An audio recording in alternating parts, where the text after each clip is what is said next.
This is going to be a hearing in the matter of the Merchant Law Firm versus the Fulton County District Attorney's Office, Fulton County, Georgia, Fani Willis individually and Fani Willis in her individual capacity. Case number 24CV001325. I could start by getting announcements for the parties, starting with counsel for the plaintiff. Good morning, Judge Ashley and John Merchant. All right. And Is our paralegals here? thank you. And counsel for the defendants.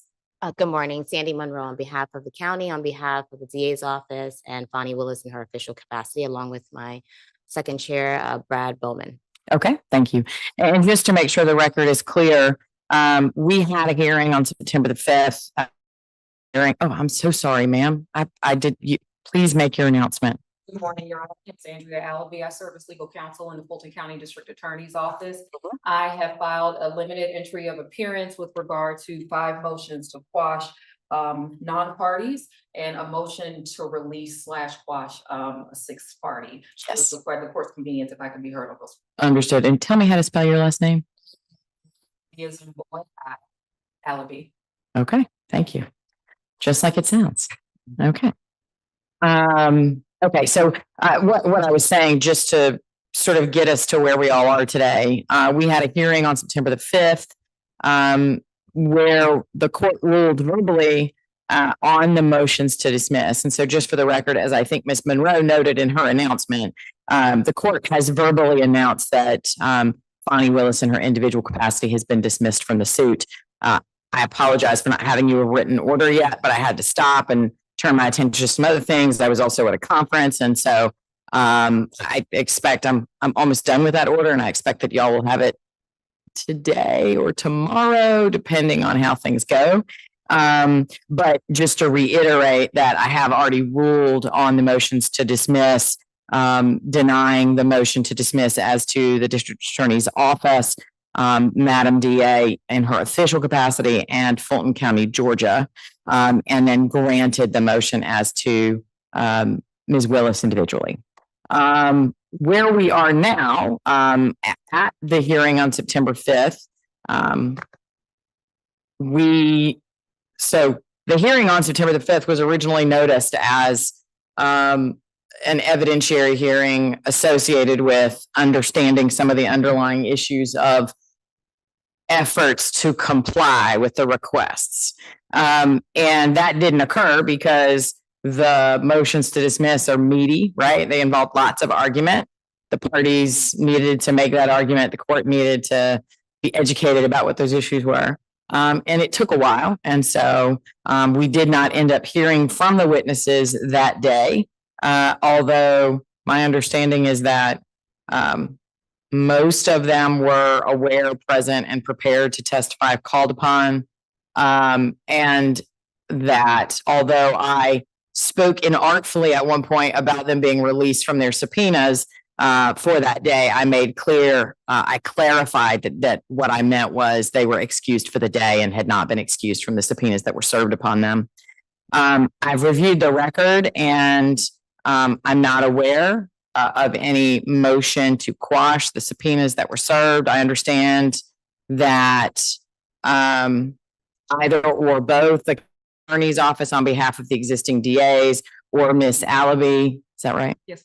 On behalf of the non-parties who were subpoenaed have taken the position that either or both those subpoenas were for the production of documents, not for appearance, and or that any new subpoenas for appearance at today's hearing have not been served on those non-parties and or the defendants.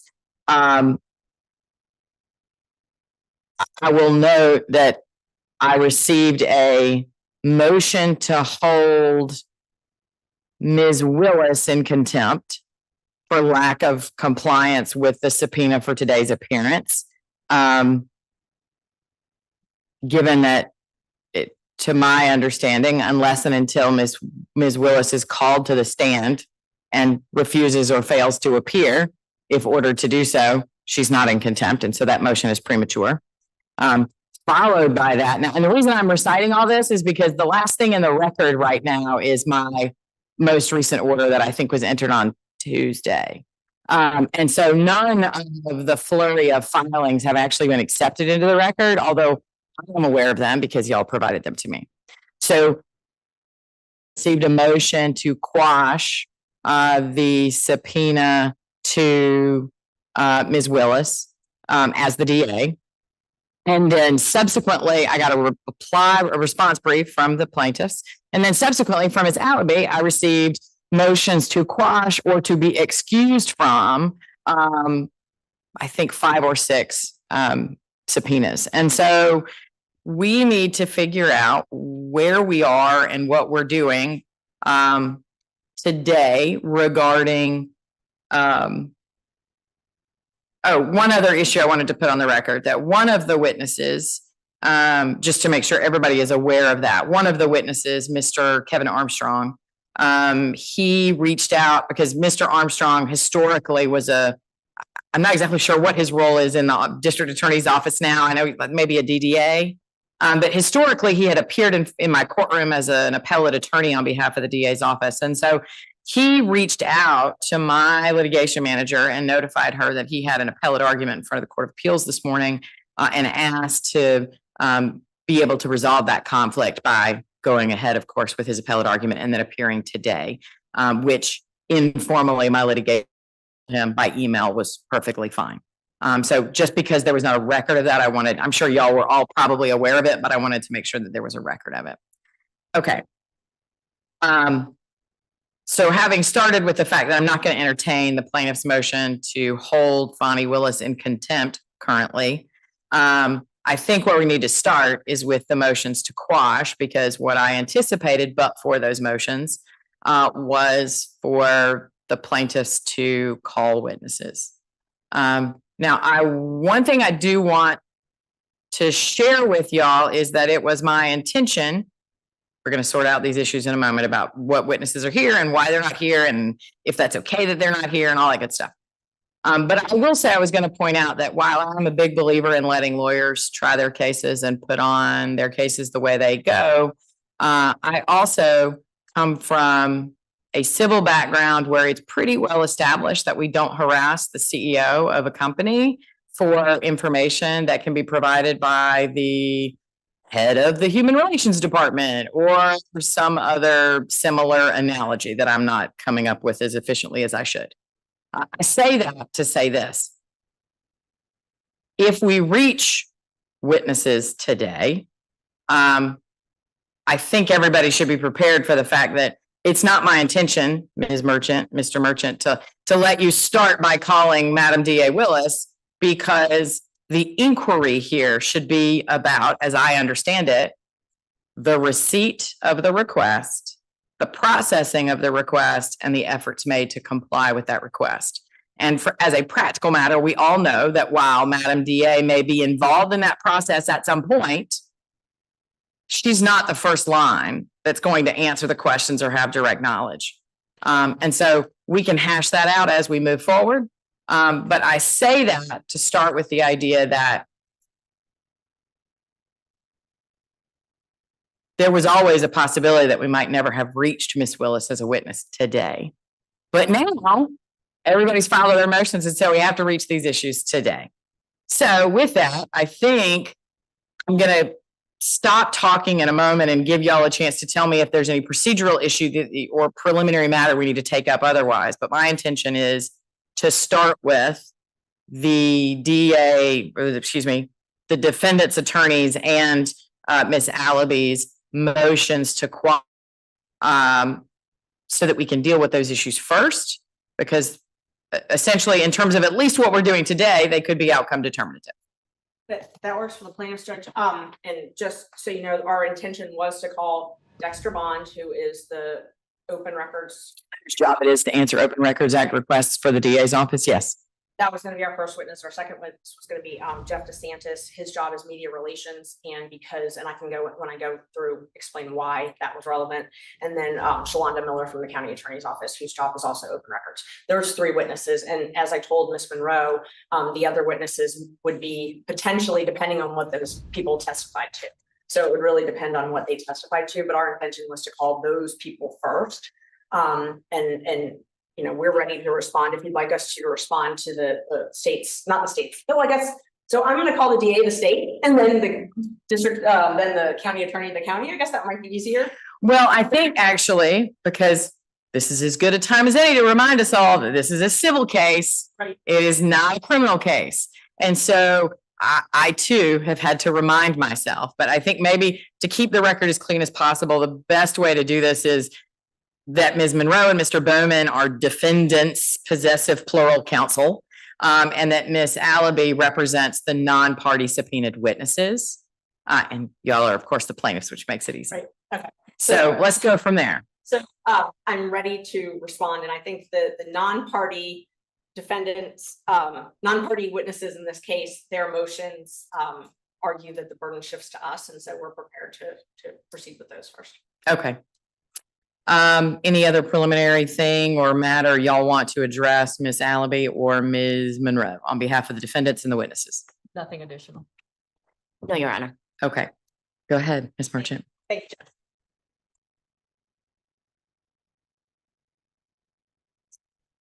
Is it okay if I stand at the podium? Yes, please. Okay, I wasn't sure. There's a lot of equipment, so I just want to make sure. Yeah, no, for purposes of the cameras, they're everywhere, so. Okay. And the audio is all linked to the podium, so it works better that way anyway. Go ahead. Great. Thank you so much, Judge.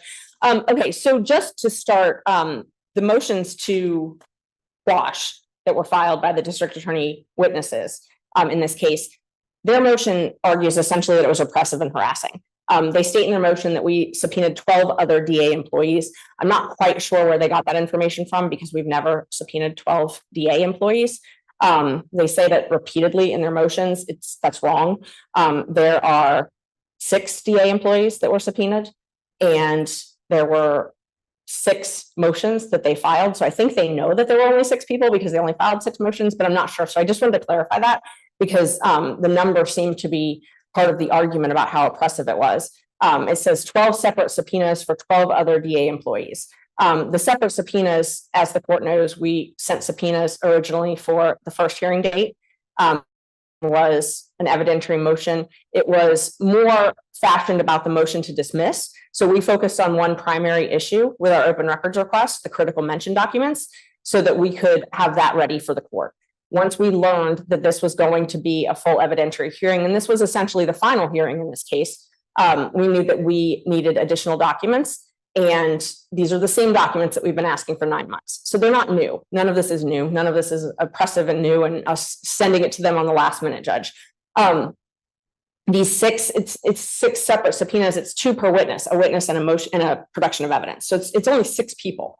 The state the non-party in their arguments first said that our first subpoena was complied with, the September 5th subpoena. They're saying that they have produced all responsive documents. Right, and that is supported by the certifications of business records that were filed that are actually in the record from, I think, immediately before that hearing on the 5th, right? Yes, Judge, we filed those into the record as well. And the issue is that's authentication. So that's not the scope of the documents. That's not us being able to ask questions about, are these really everything that you have?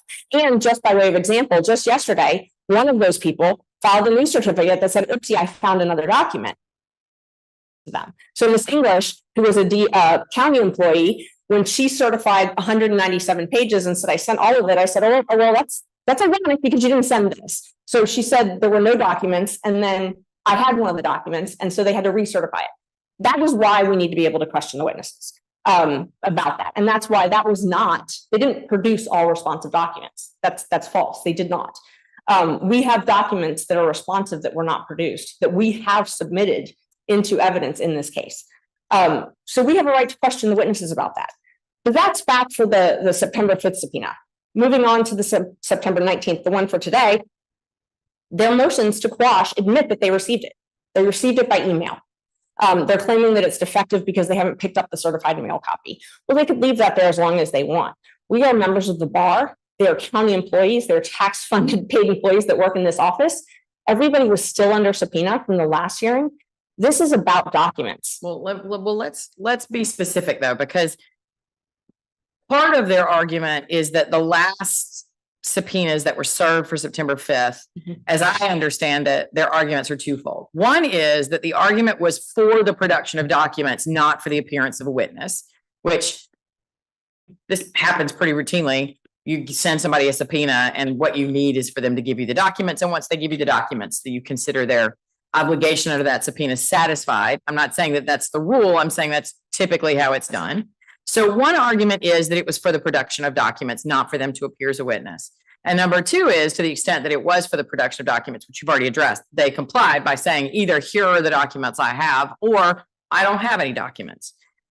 So start with, because I think it's clear that the newer subpoenas that you sent, at least by representation, were very clearly for appearance to testify at a hearing.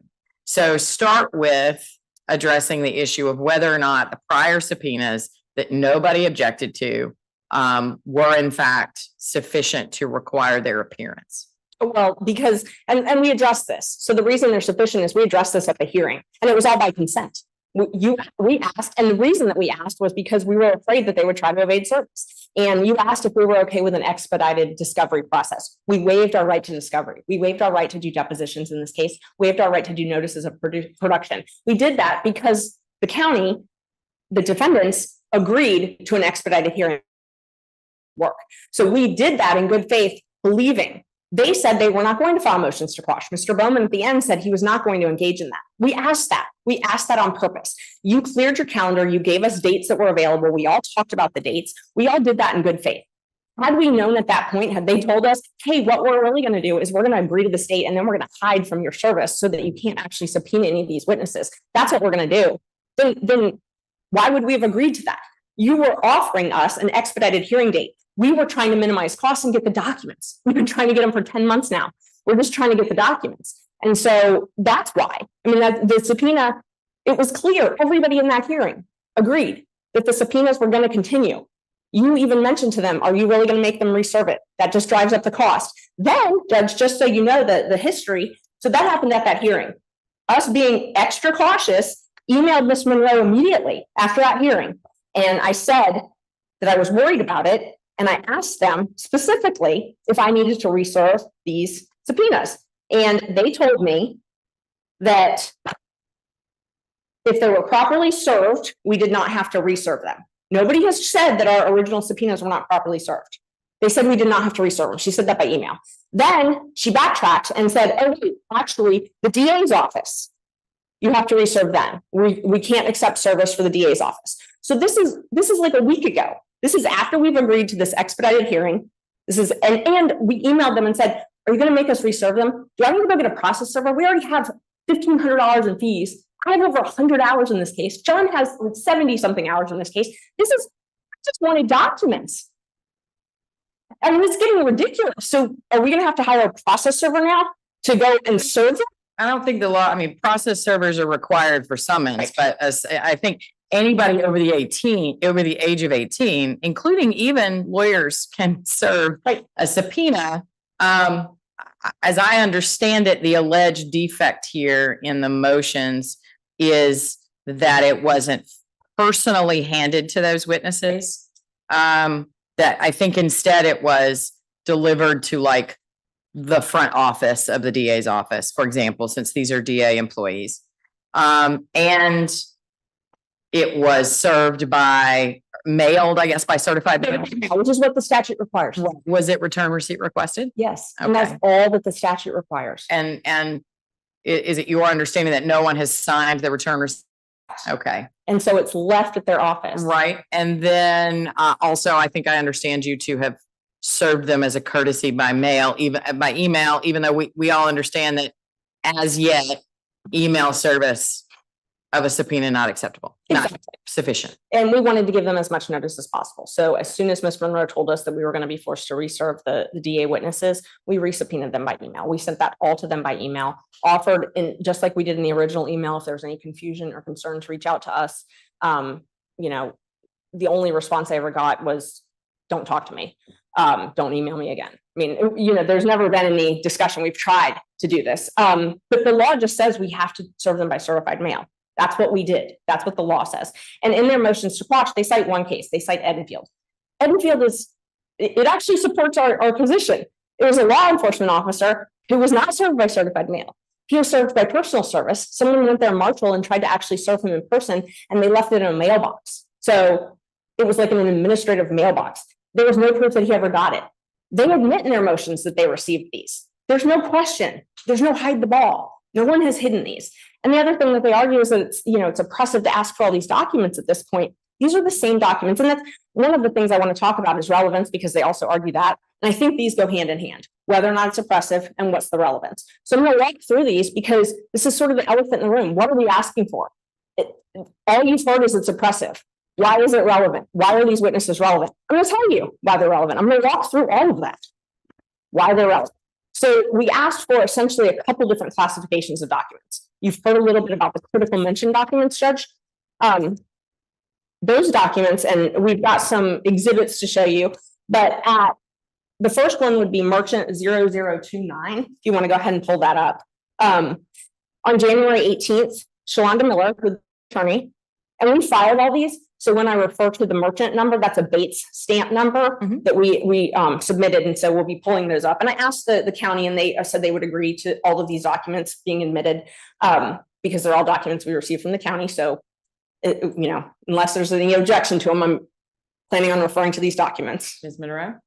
As I stated to her in the email, there was no objection. Okay, so great. Okay, so this document, let's just take a look at it. So this is part of the packet. It's a 44-page packet that the county attorney sent me on January 18th, in response to my first open records request.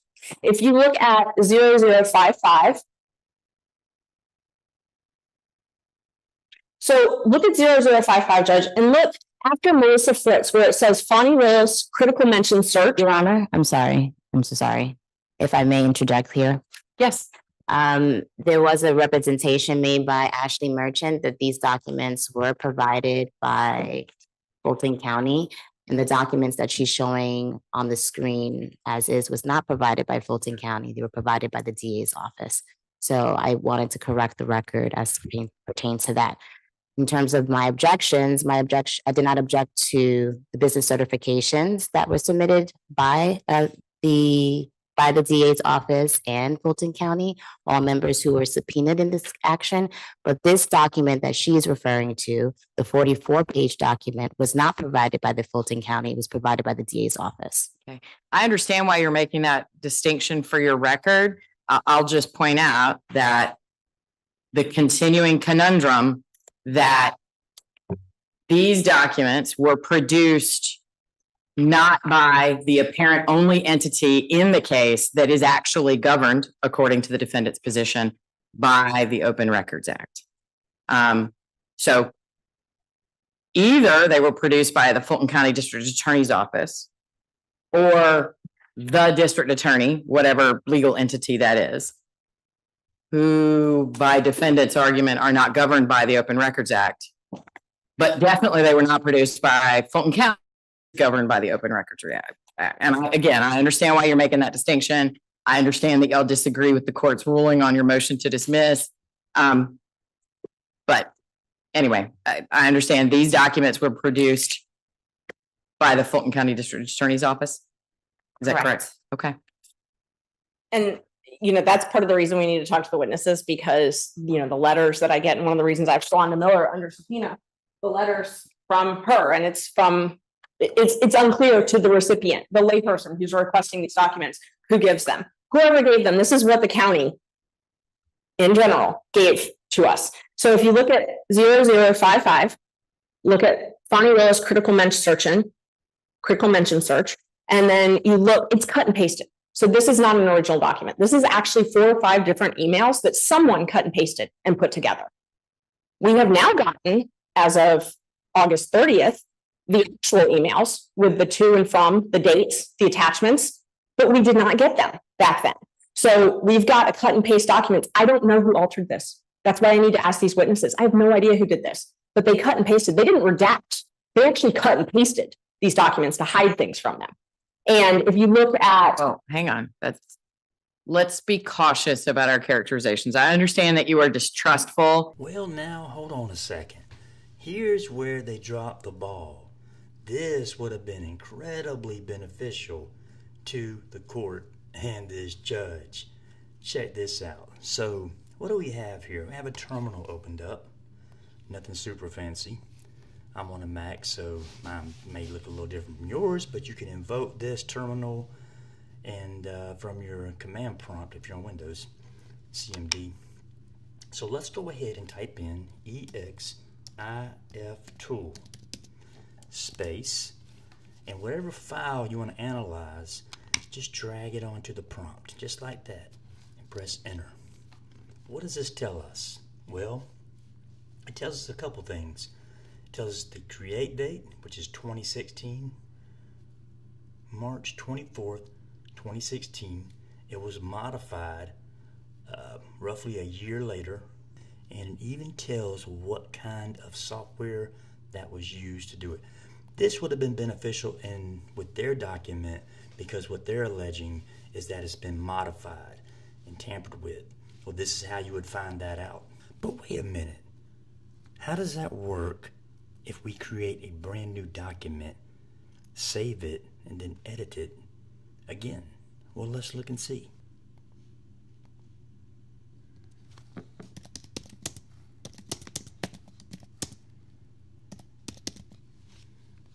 Okay, let's go ahead and export this. Let's save it. We'll save it to a blank folder. Open our terminal. There's our file. EXIF tool space. Let's drag it in.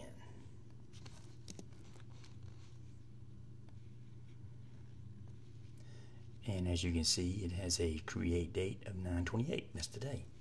Now, let's close this. Let's close it all the way out. Now let's open with Acrobat. And we have our test file open back up again. All these pop-up boxes. Okay, now let's edit our file. One, and then we will save.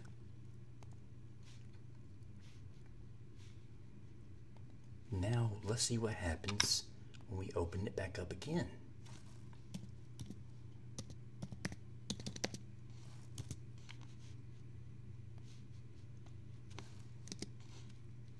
Aha.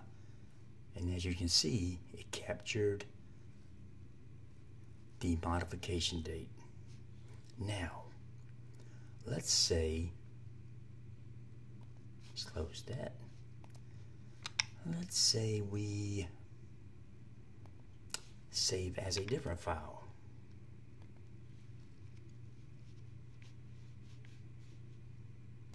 And we'll call this one Untitled 2.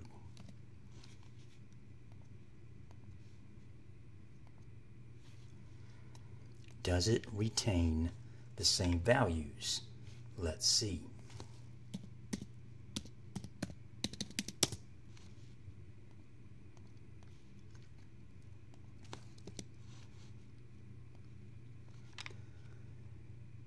The answer is yes. We created the document at 5/22. That original document was modified at 3/22, and then in the same document was modified again right after. Now if we go up here to this new file date, we see that the file was created again, and it shows the access date and time.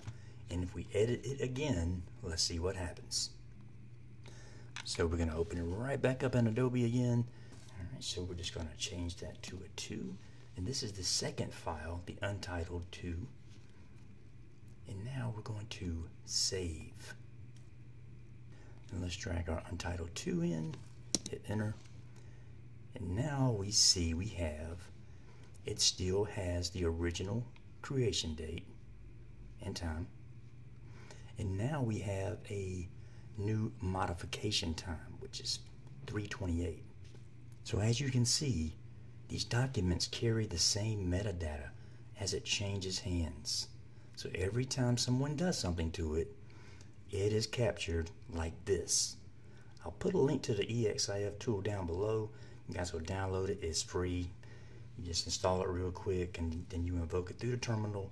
You just do it like I just showed you, and then you can see how many times a picture or a video or any type of media or document can be done this way. There are lots of different variables now, so just keep that in mind, but it should give a pretty clear path as to how many times it's been tampered with. Let's get back to it. Let's be cautious about our characterizations. I understand that you are distrustful of what's been produced. Saying that it was redacted or that it was cut and pasted is a factual statement, but characterizing it as an intention to hide evidence from you is a little bit more of an argument that I would prefer that we not go down that road unless and until we need to. And let me re-clarify that we have a right to question how this was compiled and why this is what we got in response to an open records request. How it was altered, why it was altered, who directed it to be altered, those types of things. Those are relevant to the open records inquiry, and that's why we need to question these witnesses. So as far as relevancy, this is just one of the examples. And I can show you if you want to pull up 0138 through 0140, what we received 2 weeks ago. This is the email. And then you see the attachment, critical mention screenshot. This is what we've been asking for 9 months. Right, but I thought leading up to the September 5th hearing that I had seen some email traffic indicating that that document, whatever that PDF was, had finally been provided to you. On August 30th, yes. Okay. It was. And I actually wanted to clarify that. So since you brought that up, I'd like to take a chance to clarify that.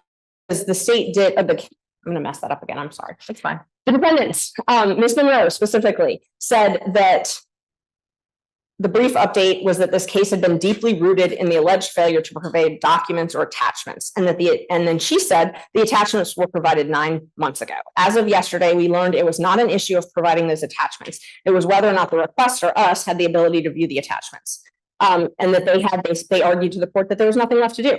They said they provided the records 9 months ago with those attachments, and that it was very likely. I remember that argument and your response that was not an accurate recitation of what occurred, and that you'd reviewed what was provided to you and it did not contain either the physical copy or an electronic link that would allow you to observe or view the PDF document. I'm not saying that's factually correct, but I am aware of that representation of what the defendant's position is and your response to it. Well, that's no longer their position. So Okay. they have told us that they are not the same. The 44 pages we were provided in the open records is not the same as the 197 that were provided 2 weeks ago in the lawsuit. They're not the same. So that representation was not accurate and I think needs to be corrected. We were not provided those attachments. They said that they were in the process of reviewing and comparing the documents provided by the DA and Fulton County IT. 9 months later, they're in the process of reviewing those. So it's clear these are not the same documents. And that's part of why we're here. That's part of the litigation and why it's relevant to question these witnesses. What this whole hearing is about. Who supplied the 44 pages? Who decided what was in it? Why the other documents weren't provided? And what else is outstanding? What else is there? Because this was a contract, a media monitoring contract that was renewed by the county. It was so valuable, it was renewed. And they want us to believe that there were 2 reports for a 2-year media monitoring contract, that they had 2 screenshots, and that is the extent of all records from $20,000 spent to a company to monitor Fani Willis's image. I think that we have a right to ask them that on the stand. If that is really all of the documents that exist, steps they took to actually find those. So if we are limited to 6 people, and it sounds like more directly, at least as an initial matter, your focus had intended to be on 3 people, one of whom's job is clearly, like, that's his title. Yes. Is to comply with open records requests. Let's assume for a moment that I would agree with you that assuming that the nature of your questioning is narrowly focused on those issues associated with receipt and compliance and effort to respond, from a relevance perspective, what of the defendant's argument or the non-party witness's argument that these are the need to question them is overburdensome or harassing? It's not. These are public documents. These are documents that they are required to maintain. The law requires that they maintain these documents. So us asking them about these documents, it's very simple. These are documents that they have a public duty to maintain. The taxpayers paid for this. This wasn't something that was privately paid for. The taxpayers have a right to know what they're spending their money on. And this is just for, there's other classes of documents that we haven't even gotten to. But this is just for critical mention. These are open records. These are records that we're entitled to. I asked for them. I'm entitled to have them. There's nothing oppressive about asking them under oath. What did you do to find them? How do I know that I actually have all the documents? How do I know you didn't not give me something? Because we actually have proof that they didn't. We have a pattern already because they gave 44 pages and they were cut and pasted. And then later on, they gave us other documents. The documents they gave us on August 30th have some redactions in them. I still don't know what the redactions are. Why? I know what they are because they gave me the redacted information back when they gave me the 44 pages. I don't know why all of a sudden they decided to redact it. But we have a right to ask that. It's not oppressive. These are not difficult questions. It's not deep diving. They are public servants. This is a tax. The money paid for this service. We have a right to know what it is, and they have a duty to maintain it. So that's part of the issue. They have a duty to maintain this, and they have a duty to have these records, give us these records if we want to. I mean, that's the whole point of the open records and open meetings requirement, to be able to peel the layers back and see what's going on, see where taxpayer money is going. If you've got a district attorney that's asking for extra funds, saying I can't process rape kits, I can't do all this other stuff because I don't have any money, we would like to know where that money goes. It doesn't have to be related to any case. I can just be curious. I'm a taxpayer.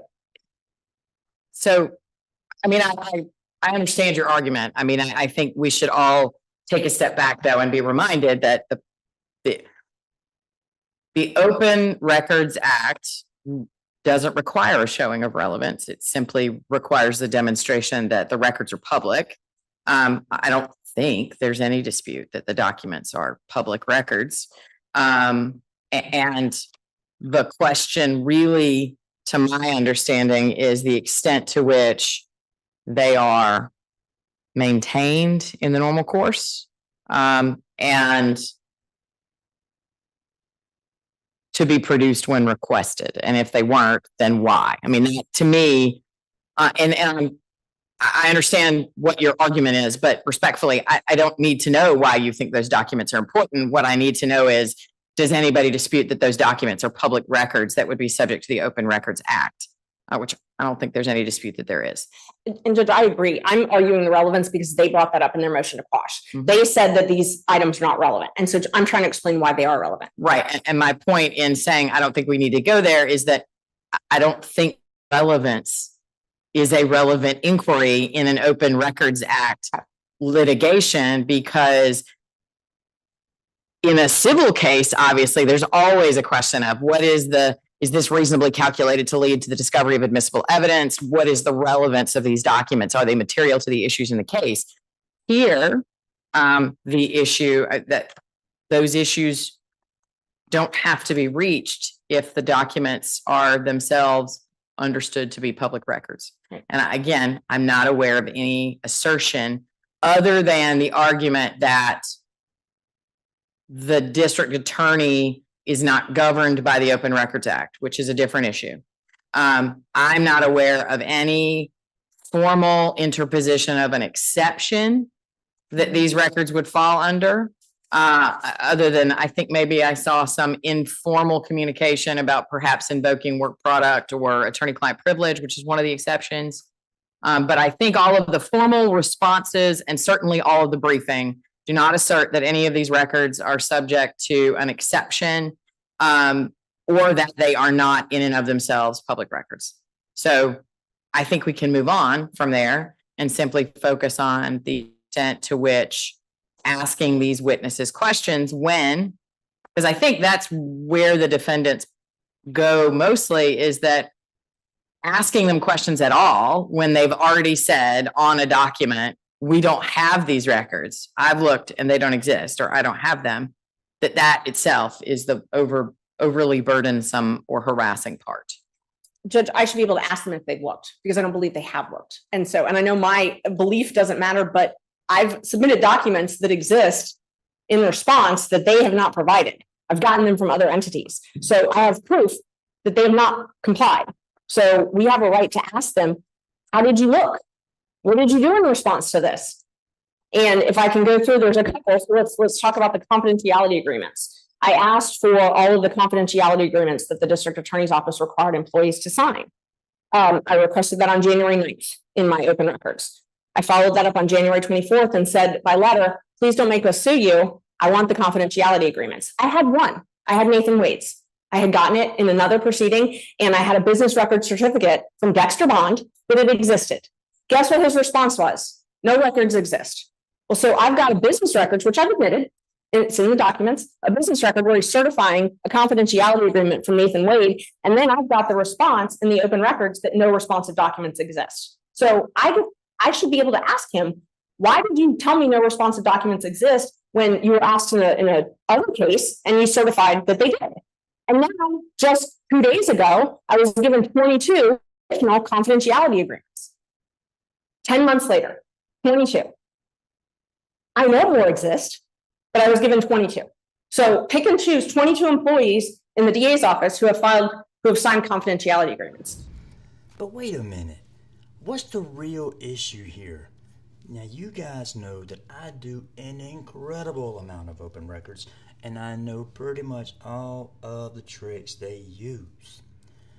One thing that I want to call out about this trial and about this judge is that no one is looking at the violation of the actual law, which is a misdemeanor. It's punishable up to $1,000 in fines, but I'll show you that in a second. The one thing I really want to call out, that they are in violation of the amount of time they're given to give the records, which is 3 days. This is law. This is not a twisted, well, we'll just interpret it how we want to, but that's what they do, most of them. But let's go down to the penalty for violations part, which is a complete joke.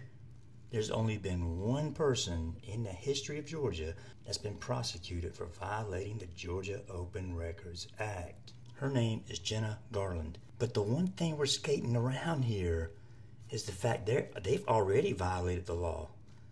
Why are we even this far into it?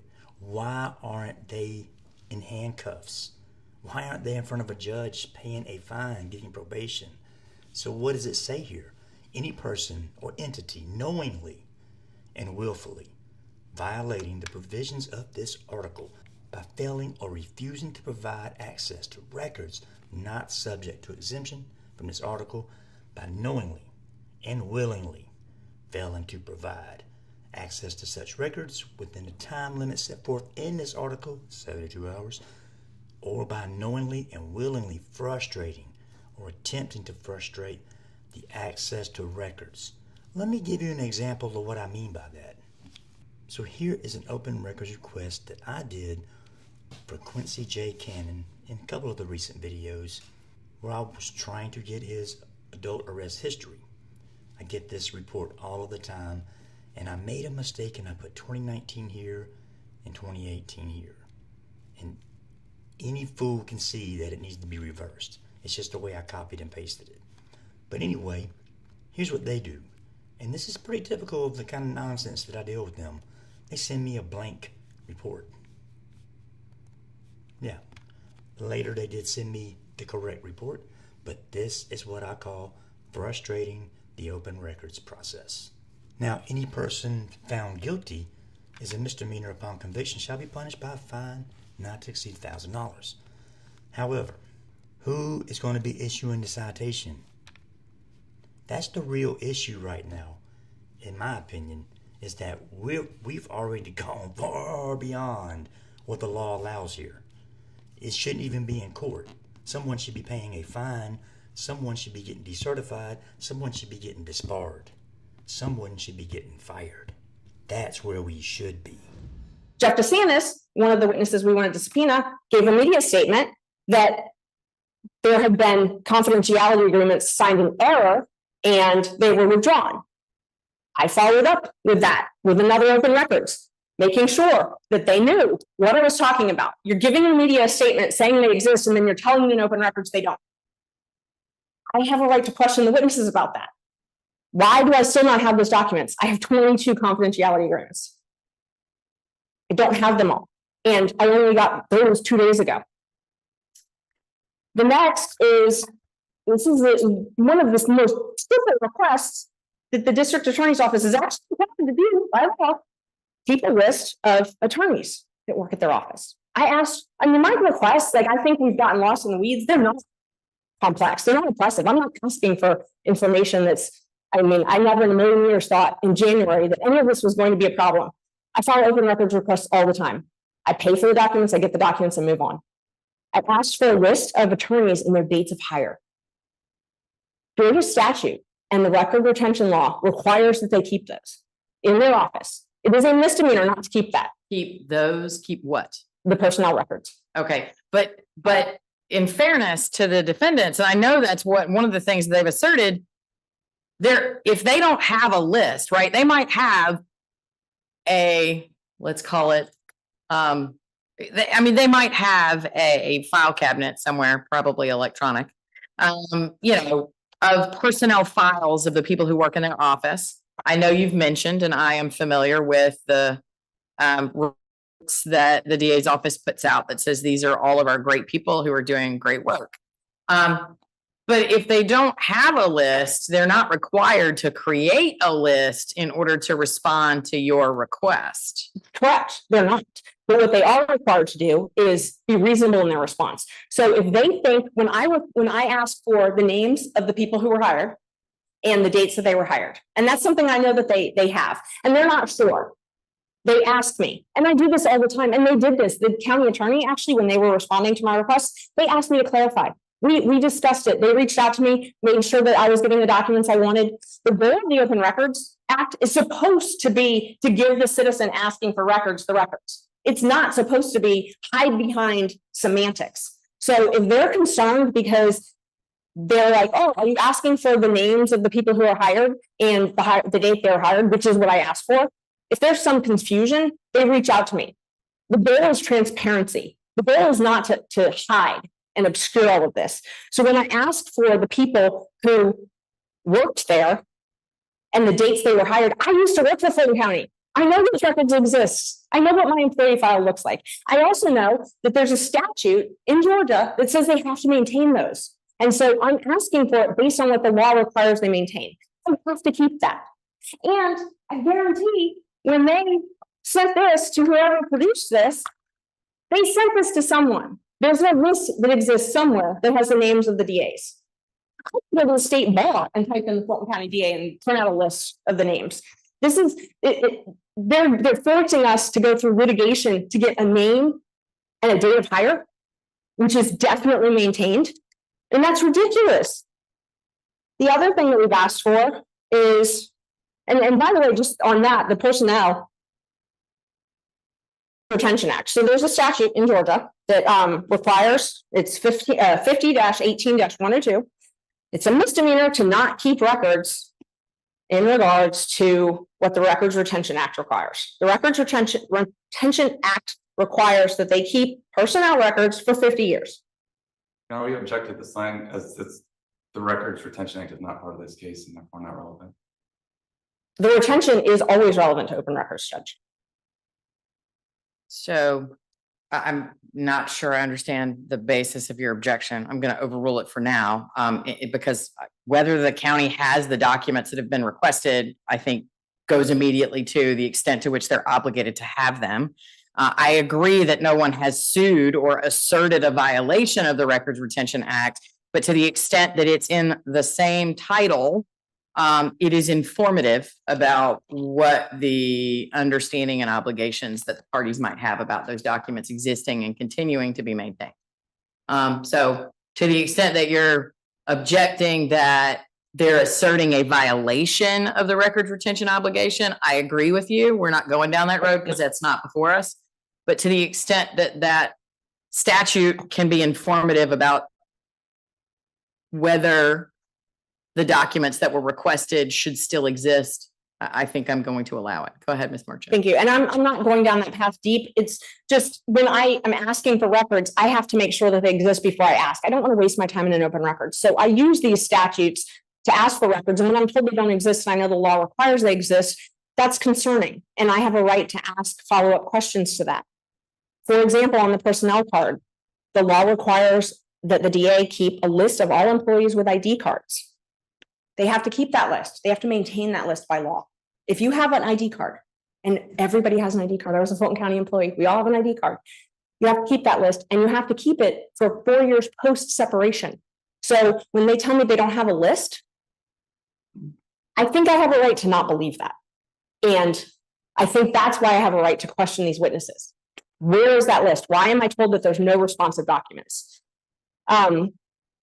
Other places there could be responsive documents. The law requires they keep property receipts of everybody who has a cell phone. The district attorney's manual says that every attorney employed has to have a cell phone and a laptop. It's in their manual, it's required. The law says they have to sign a property receipt and they have to keep that. They have to keep a list of that. That would have been responsive to the request. And if they comply, they could shout and ask me, and I was willing to pay for any of these records. I pay them all the time for records. It's not a problem. I've never had a problem paying for county records. All they have to do is ask me. So the other area, the last area, actually the second to last area of documents and why these witnesses are relevant. This is all talking about why I should be able to ask these witnesses questions. I asked for forfeiture disclosure reports. The law requires forfeiture disclosure reports to be produced to state, local, federal governments. There are two separate forfeiture funds. There are federal money and state money. Two different acts. They have to comply with the Federal Forfeiture Act and the State Forfeiture Act. Every district attorney has to file a report with the Prosecuting Attorney's Council every single year, and they have to file one with the DOJ every single year. I asked for those reports. And those are not accessible to you publicly? I got them by subpoena. Let me clarify. No, they're not. They're not publicly maintainable in a database that's accessible to the public other than by requesting them through FOIA from the DOJ or from whatever entity maintains them for the state through an Open Records Act. Is that? To a certain extent. Okay. Let me clarify that because I want to make sure I'm completely accurate in my answer. The Carl Vinson Institute at the University of Georgia maintains some of them. They do not maintain all of them. In this case, the city of the Fulton County actually misspelled the name at the beginning, and so you couldn't find it on there. So when I first actually asked for this, I couldn't find it because, and I had to call them, and I ended up getting it through PAC, but I couldn't find them on Carl Vinson because they misspelled it. And so it's a search, and it comes up by the county, and it was in the wrong place. So it's not, but they're not all there. Some of them are there, but not all of them are there. Okay. So I asked for the documents from Fulton County. The point is, hang on. You submitted, just to Ms. Monroe's earlier point, you just said you asked for them from Fulton County. And I know there's some discussion in the briefing that there was that was formally directed at Fulton County as opposed to the district attorney's office. Is that what you're referring to? Or are you colloquially referring to Fulton County under the umbrella of you asked for these documents because they belong to an entity in Fulton County? I think the best way for me to say it is I asked through the portal. Okay.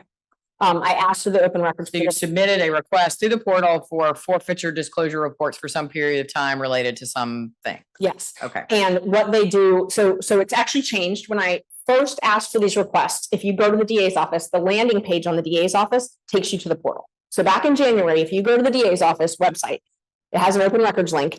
It takes you to the portal, the county attorney portal. When you go to the portal, you submit your open records, okay? But you can start at the DA's office, but it bounces you to the portal. Then you put it in the portal.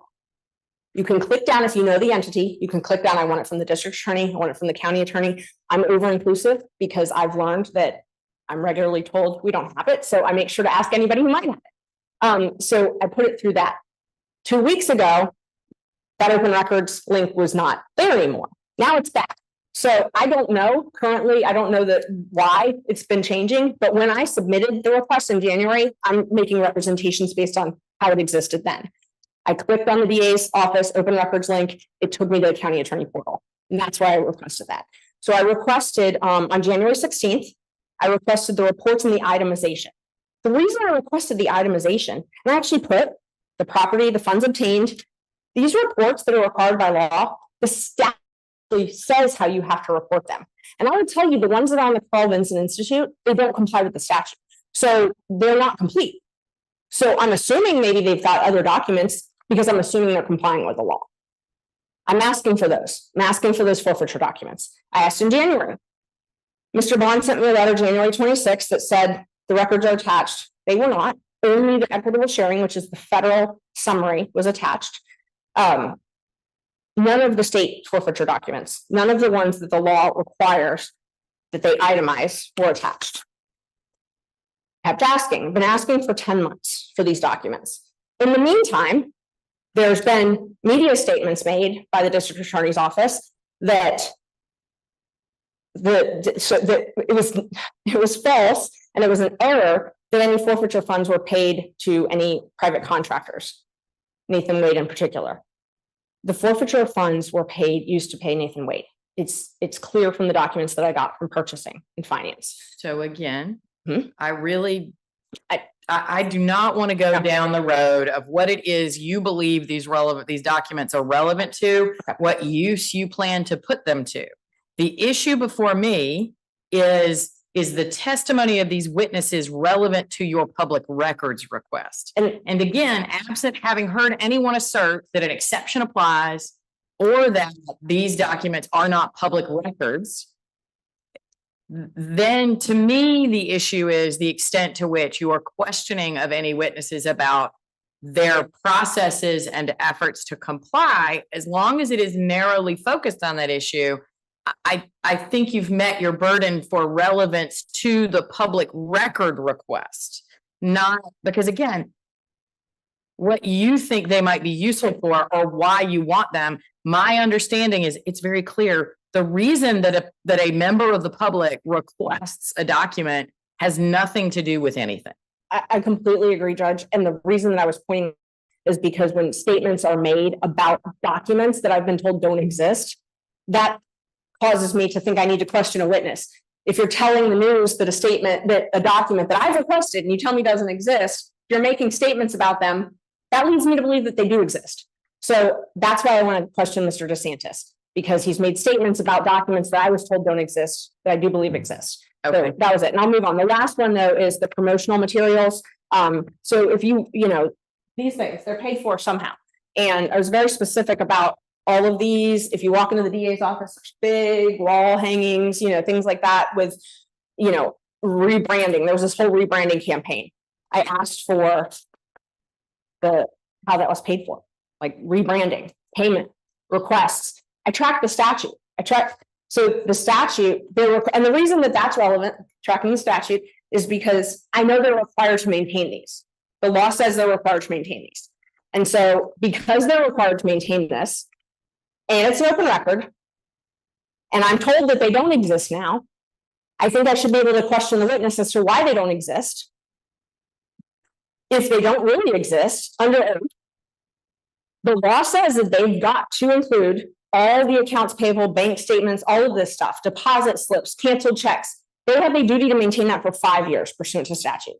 So where are all of those documents? And I was again told they don't exist. They have to exist or else, I mean, they should exist. I guess maybe they couldn't exist. Maybe they didn't pay for it. Maybe these vendors donated this out of the goodness of their heart, whoever printed this. Maybe the taxpayers didn't pay for it. I don't know. But that's why I need to ask the witnesses. And the last thing I'd point out is to relevancy. It goes along with the paycheck or the accounts payable. I asked how critical mention was paid.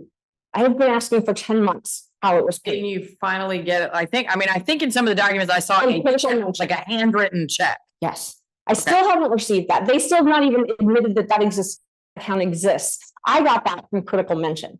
That the reason that that's relevant is because part of what you have to decide is if they have been hiding documents, obscuring, keeping things from us for 10 months. Did I have to file a lawsuit to get that? Did I have to waste all of my time to get that document? I still wouldn't have it from them because I still don't have it from them. They're required to maintain that. They're required to keep canceled checks. I still don't have that from them. I had to file a lawsuit to get it. So it's relevant for you to inquire as to whether or not they've complied with the open records request. for me to ask about that. So I think all of these things, Judge, are why we should be able to question these witnesses. Thank you. Thank you, Ms. Merchant.